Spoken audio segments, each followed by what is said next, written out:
말기 암 판정, 시한부 선고 이런 거를 병원으로부터 최종적으로 판단을 듣고 더 이상 우리가 해줄 수 있는 게 없습니다 라는 얘기를 듣고서 그럼 나는 산속에 혼자 들어가 살아야겠다.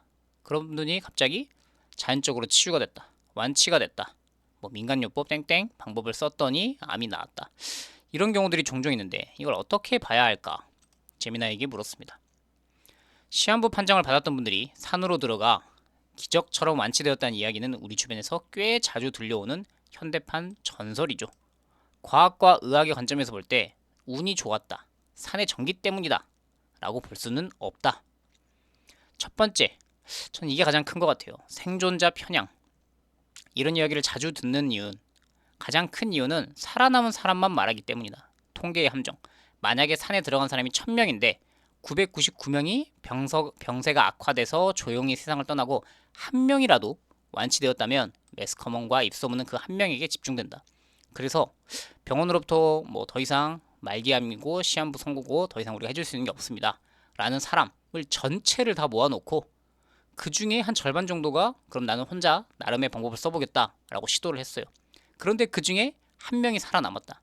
그러면 실제로는 아무런 역할을 하지 못한 거죠. 물론 현대의학이 뭐 잘못됐을 수도 있지만 어찌되었든 살아남은 사람의 이야기만 듣게 된다라는 게 통계의 함정이라는 거죠. 통계적 오류에 가깝다. 기적을 좋아하기 때문에 특이 케이스가 전체적인 것처럼 보일 뿐이다. 지연 효과, 이런 경우도 가능하다고 합니다.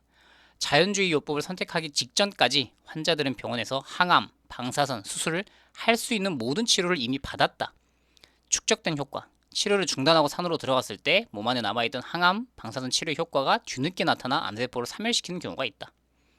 병원 치료를 그만두고 산에 갔더니 나았다고도 있지만 실제로는 병원 치료의 마지막 결실을 산에서 맺은 걸 수도 있다. 그럴 수 있겠네요. 정신신경 면역화, 마음과 몸은 연결되어 있다는 이론이다. 뭐 이거에 긍정적인 영향을 실제로 미치기도 한다는 거죠. 스트레스가 없고 시한부 판정, 극심한 상황에서 벗어나 숲, 깨끗한 공기, 규칙적인 생활을 하면은 스트레몬 수치가 낮아진다. 면역력이 활성화된다. 스트레스가 줄어들면 NK 세포, 자연 살해 세포, 면역 시스템이 다시 활성화되어 암세포와 싸울 힘을 얻게 된다. 플라세보 효과가 극대화된 상태라고 볼 수도 있다. 이거는 뭐 완전히 틀렸다라기보다는 그런 가능성이 일부 존재한다는 거죠. 스트레스가 낮아지니까. 오진, 생물학적 변수, 진단의 한계. 어떤 경우에는 이분이 말기라고 분명히 판정을 했는데 암의 진행 속도가 매우 느린 특이한 케이스였거나 아니면 자연 퇴행 현상일 수도 있다. 의사들이 말하는 시한부라는 것은 평균값일 뿐 어떤 특정한 인간이 100% 그렇게 된다는 걸 예측할 수 없다. 그러니까 현대의학 자체가 진단을 시한부로 내렸지만 이분은 그 상태로도 계속 생존할 수 있었던 그 만에 하나의 가능성도 있었다는 거죠. 그래서 산에 갔더니 살아났다라고 이제 본인은 얘기하게 되는 거군요.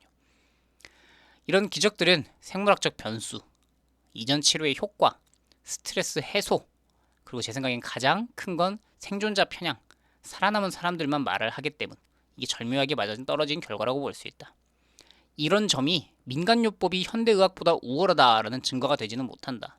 과학은 언제나 재현성, 누가 해도 같은 결과가 나오는가를 중요시하는데 산속 생활의 완치율은 의학적 치료에 비해 현저히 낮기 때문이다.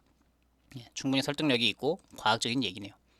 뭐 이런 분들의 기적을 폄하하지는 않겠지만 과학적인 데이터로 양적으로 실험으로 검증 가능하냐라는 시각에서 볼 때는 여전히 한계가 있는 방법이다라는 게 제 오늘의 판단입니다.